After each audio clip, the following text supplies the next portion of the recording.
Hey there, Russ here. Welcome back to the shop. All right. Well, I've been thinking about my FOGs, forced off-grid survival. Um, and yes, I'm a fogger.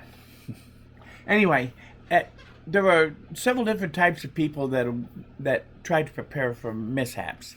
You have your survivalist, your prepper, your homesteader, and then now you have the fogger. Um, Basically, what makes me different than the other categories is I want my power. I want the electric grid. I live on it. I'm comfortable with living on it, and I don't want it to be taken away. But sometimes it's taken away anyway, and that's because of things that you can't control. It could be the weather, it could be politics, it could be anything. It doesn't matter. We have periodic outages. I live in a very rural area of the country in southern Wisconsin, and so and it's a small community. The closest town to where town I live in is 7 miles away, I think. Uh, um, so sometimes our power does go down, and it can go down for anywhere from 2 hours to 2 days, and potentially even longer. So you want to be prepared for these sort of things when they happen. It's very inconvenient. And if it's for more than 2 hours, I have to start being concerned about other things that could be happening, that like heat if it's in the wintertime. Or how about my refrigerator and freezers and having all that food go bad? That has happened to me. I've lost several $100s worth of food before because of that power outage, and I was nowhere near prepared. That was about 15 years ago. So anyway, I do have somewhat of a system set up now. I have a 100 amp hour power pack battery, so I can run my television and computer and that sort of thing, and I should still be able to get out on the internet through my phone to see what's going on in the world. And I have the TV for entertainment. So, and of course, a couple of little lights and that sort of thing. Um, if it goes on for very long, I have to start the generator, and I back feed it into my house after turning off the power grid, and I can backfeed into the house, and now I can pretty much run anything in the house that I want to.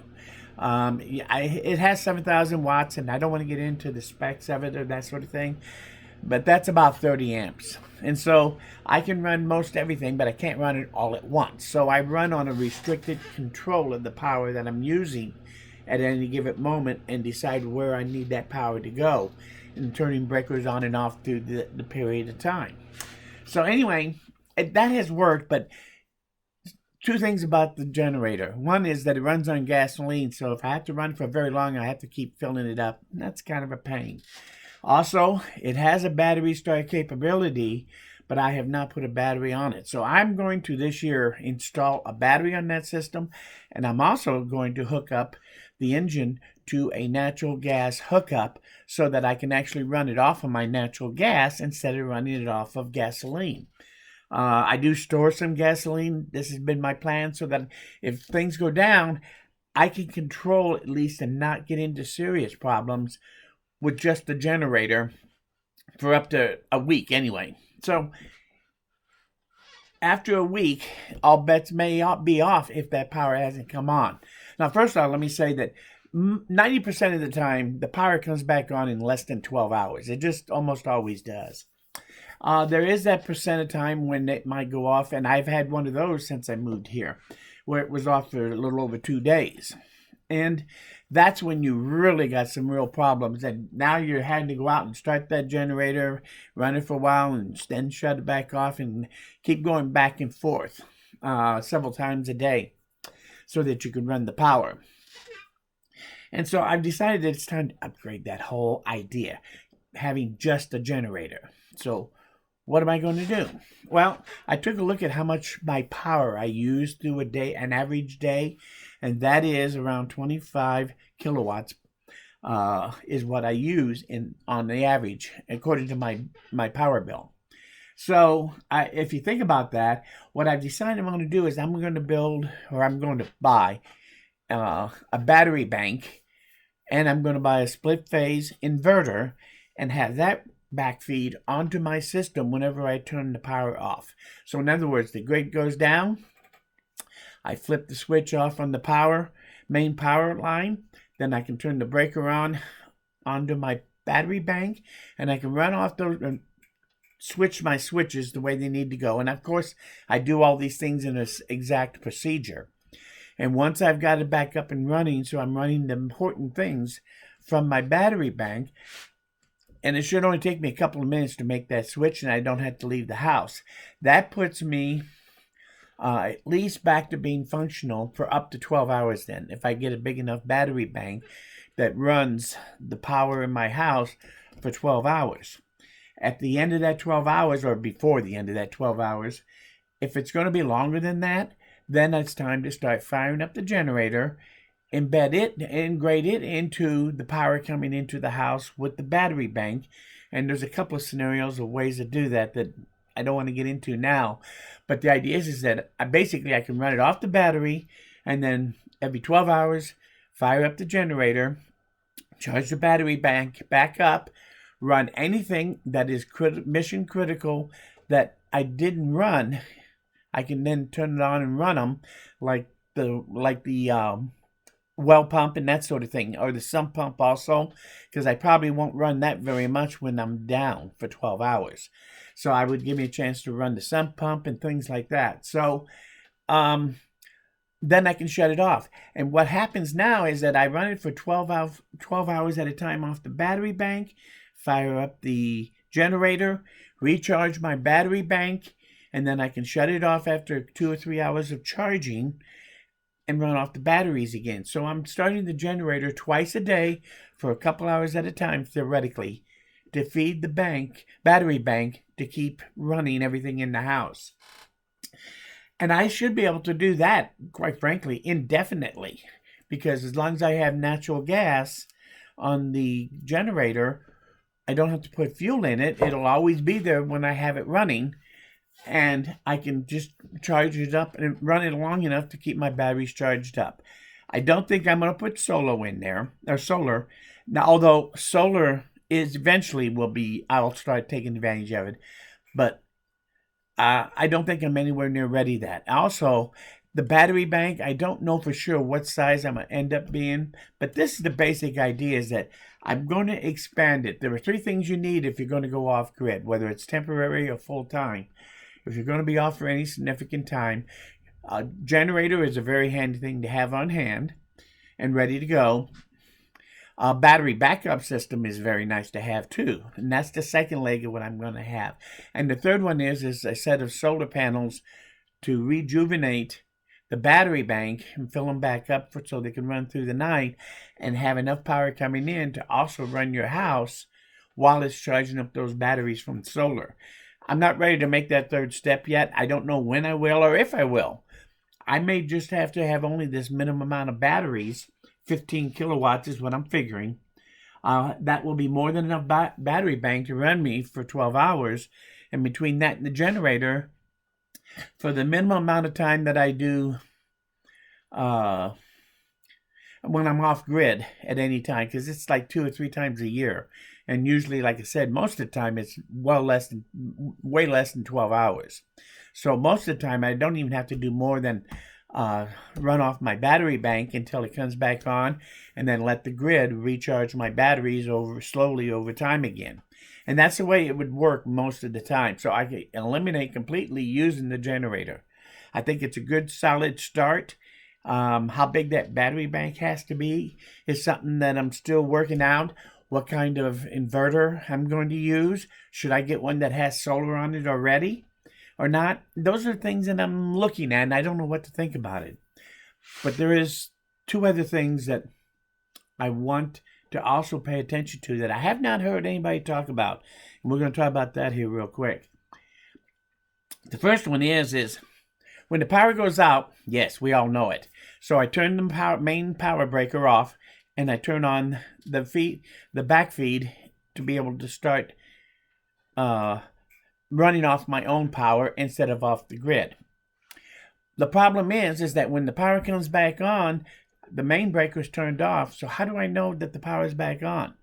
So if it's an area where I can't tell from the other houses, like during the daytime and it comes on, how would I know? So I have to put together some kind of a little system, and I've not seen anybody talk about that.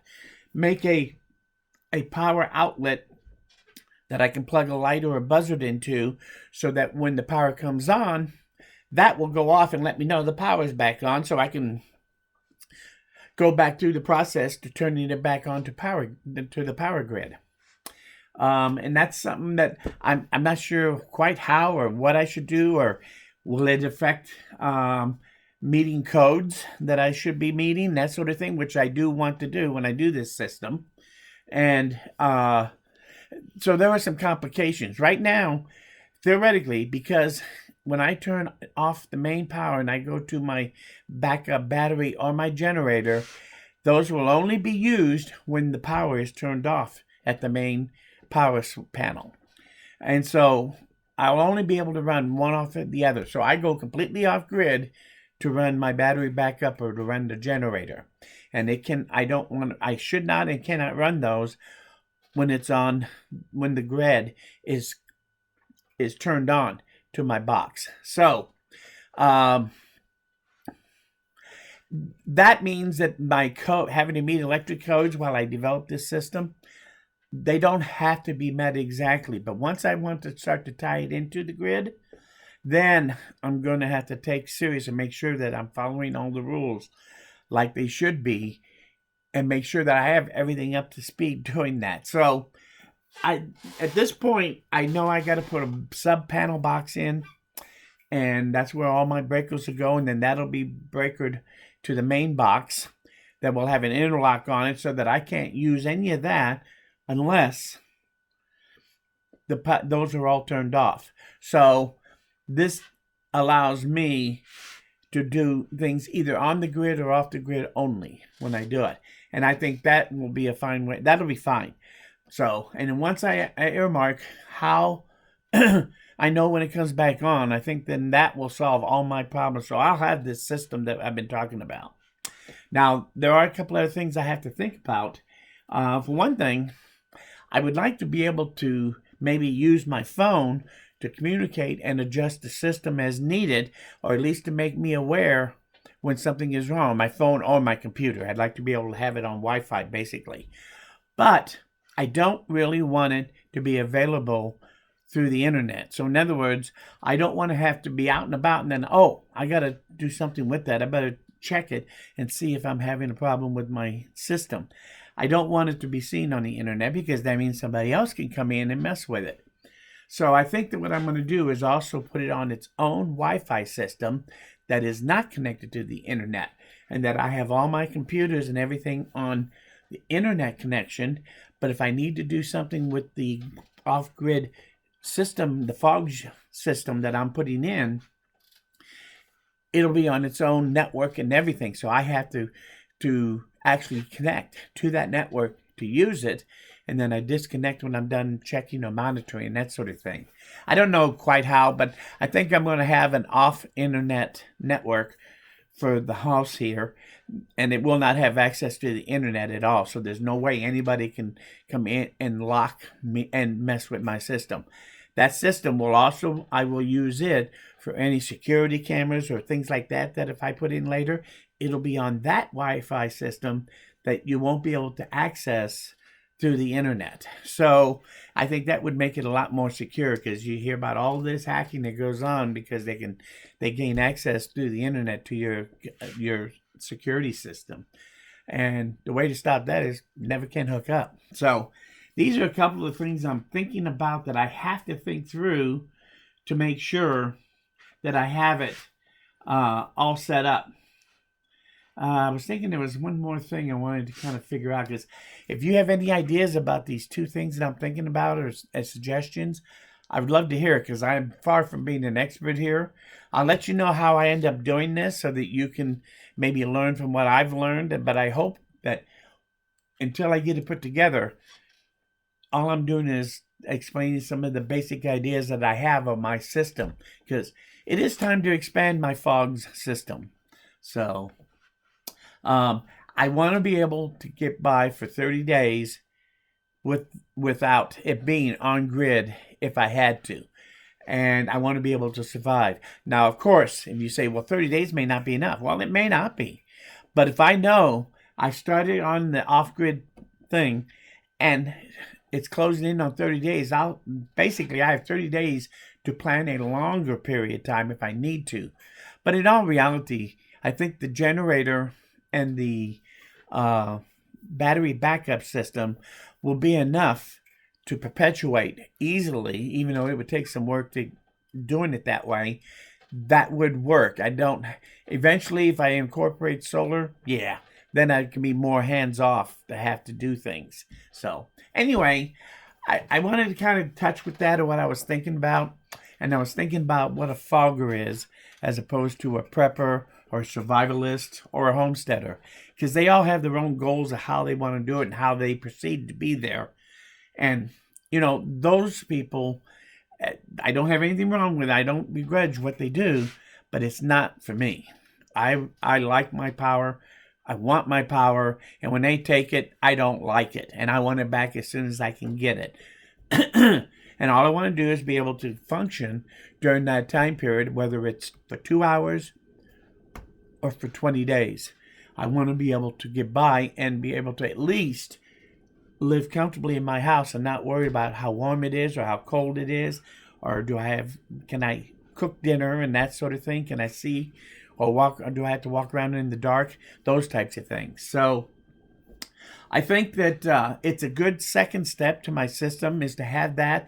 And at this point, I think that unless I get a lot of power outages or we end up with a rolling power outage off and on all the time, or a major disaster where I may not get power back for months, then I'll regroup and figure out what I'm going to do. So, but my plan as a fogger is just to survive during the time period when you lose your electric power. And most of the time, that's what happens when you have, and whether it's just a freak accident or Mother Nature does something, usually those things are reasonably temporary and you can get them back on. Now, of course, my F.O.G.S ideas would be a lot different if I lived in like Florida or in some place where they have a lot of tornadoes, and I know when a tornado comes through, it can wipe out a whole large area, and you could be down for a long time for sure. I would have different types of ways of what I would do. For example, in Florida, I would probably not have just a F.O.G.S, but I also would have a bug out idea, and would be able to pack up and be able to leave within a matter of minutes, if not hours, from the time I decide that I think I'm going to have to leave, because I know I have to, and I might even be gone for quite a period of time, and I have to be able to live in that bug out vehicle. So I haven't reached a point where I want a bug out scenario in my F.O.G.S, but it's possible. And we'll see. Maybe someday, if you want to talk about it or you have ideas about any of these things, you let me know, because, living the plush life with the power and everything is nice. But, boy, it sure would be inconvenient if I didn't have it. But I don't think I would want to live that way for a long period of time if I could help it. So, anyway, I just wanted to give you some thoughts about that. I appreciate if you stuck around this long, because, as you know, this is just a rambling.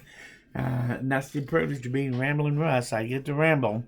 Real quick, before I go, my Robs, the Ryobi belt sander I have now figured out the dust system completely. I'm starting to build the pieces I need to be able to put it together, but it works really, really well. So stay tuned for that. I'm going to do 2 videos, one on that dust collection and what I've learned from the Ryobi, how they did it from the factory.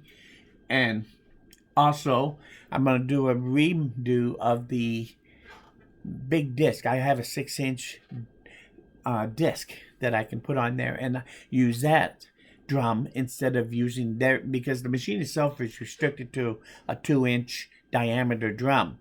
And that big 6-incher, I also have a 4-inch. They're nice to have every once in a while for that one thing you got to do, and you need that bigger one.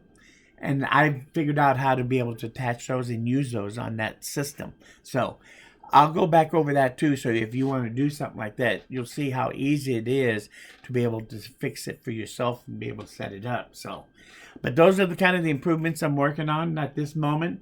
When I get that all videoed out, I will start on, I would like to put together a circle sanding jig so that I can sand perfect circles and get them exactly the way they're supposed to be. You know, get them down to the exact size and be able to adjust it, excuse me, while I'm sanding. So anyway, I haven't forgot about that.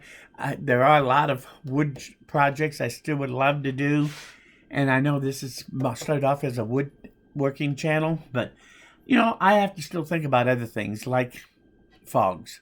And, you know, now and then I've had some videos on other subjects other than that. So at this point, stay tuned. There's always something to talk about. And if you don't hear me talking about what you want to talk about or think about, just leave a comment. And I'm sure sooner or later, I'll start thinking about it and giving them, who knows, maybe even end up making a bunch of videos about the subject. So don't be afraid to leave those comments. I really enjoy it. And they do help keeping the channel going. So I want to thank you for coming by. Leave any comments and things like that, for sure. Don't forget to hit that like button if you learned something here or if you like this video. Most importantly, though, please come back again because I'm nowhere near done.